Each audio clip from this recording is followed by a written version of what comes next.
A few weeks ago, I picked up a Radeon HD 5770 at a cheap price for a video I have in the works. Then I saw another HD 5770 for pretty cheap, especially considering the current state the used graphics card market is in. So I had the idea of running two in CrossFire. I thought, what the heck, I've never experienced CrossFire before, so let's give it a shot. This is the $50 CrossFire Setup. Before we get into running these cards in CrossFire, let's quickly talk about the specs of each card. They're using the Juniper GPU, which features 800 stream processors and is clocked in at 850 MHz. The memory configuration on each card consists of 1GB of GDDR5, which is clocked at 1200 MHz, which is pretty decent until it's limited by a narrow 128-bit bus.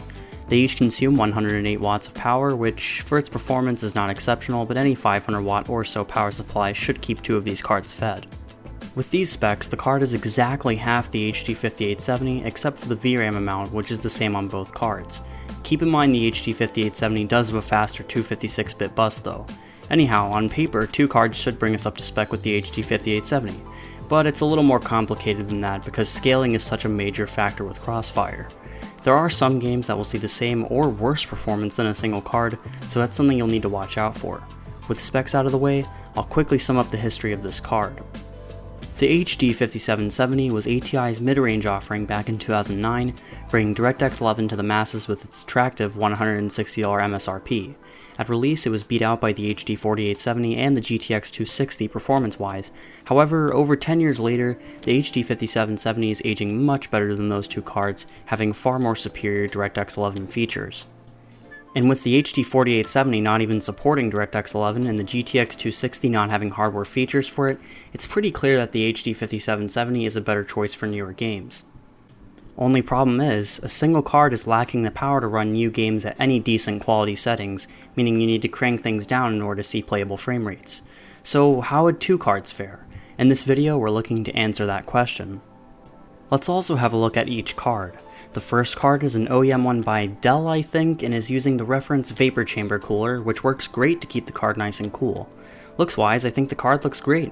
I love the black and red color scheme with all the ATI Radeon branding. The second card is by Sapphire and is using the flower style cooler. It's also great at keeping the card cool. The shroud, however, is not my favorite. Its looks are reminiscent of a teardrop, which I mean is pretty odd for a graphics card. The graphic on it is quite nice though. Now on to actually getting these cards to work in CrossFire. Obviously, you're going to need two HD 5770s. After that, you're going to need one CrossFire bridge, and finally, you'll need a compatible motherboard. Luckily, my main PC's motherboard supports CrossFire, so no issues there. Then, it's just a matter of putting it all together, which is really simple actually. Just slot the two cards into place and connect them with the CrossFire bridge.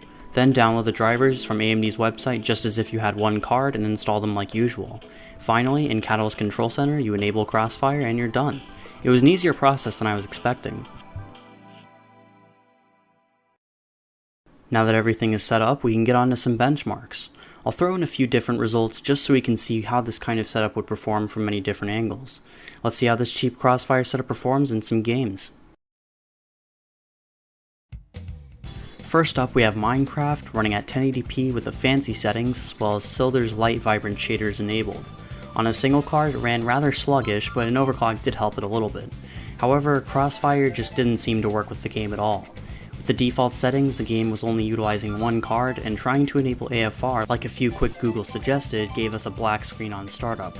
It's really a shame because I was hoping this setup could improve the shader's experience. As for something recent and demanding, we have Project Cars 3 running at 720p with the lowest settings. The game ran decently on a single HD 5770 and pretty well when overclocked, but again, enabling CrossFire is where the issues started. With the default profile, we got negative scaling as well as a little bit of flickering, and with AFR we got even worse scaling and terrible flickering. Overclocking had virtually zero effect, so it looks like CrossFire is a no-go on this game. Next is Crysis, running at 900p with the highest settings. The game ran quite poorly on a single card, and overclocking helped a little bit, but this is where CrossFire really shines. We saw practically perfect scaling when the CrossFire was enabled with the default profile, and overclocking made our frame times just a little tighter to improve the experience further. I think this has to do with Crysis actually having an optimized profile for CrossFire. Next up is CSGO, running at 1080p with the highest settings. These settings are not competitive at all, and were cranked up just to put a more intense load on the cards. Anyhow, the best experience was seen with the single overclocked 5770, as the overall averages were the highest of the bunch. Running them in CrossFire saw the same 1% lows, but the averages were about 20% worse, so far not a good showing for the CrossFire setup. Overclocking them brought it closer to the single overclocked 5770 on terms of averages, with the 1% lows slightly tighter.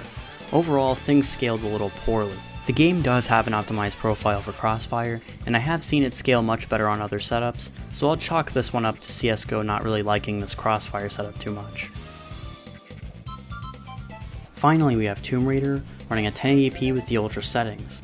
Similarly to Crysis, the game didn't run very well on a single card, with a slight improvement when overclocked, but Crossfire was the hero here again, with the scaling not as good as Crysis, but still excellent. When overclocked, the Crossfire setup managed something I didn't think HD 5770s could even pull off, with the game both looking fantastic and running great too.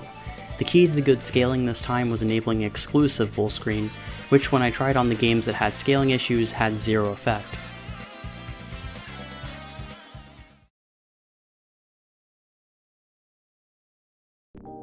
So, why is this so impractical compared to a 5870? Well, first off, not every title is going to see perfect scaling, especially newer ones, as you saw in the benchmarks. Many games are not optimized for Crossfire because there really isn't much reason to do so, as it's technology that has been phased out for years now. And you'd think that two lower power cards would be more efficient than a single 5870, but nope, the combined TDP of these cards is 216 watts, which is about 30 watts more than a single 5870, and you're getting less performance in almost every instance. My next point is price. At least with current pricing, two HD 5770s with a bridge is going to run you about $50. From what I've seen, that is usually more expensive than a single 5870. And finally, it's all just very clunky.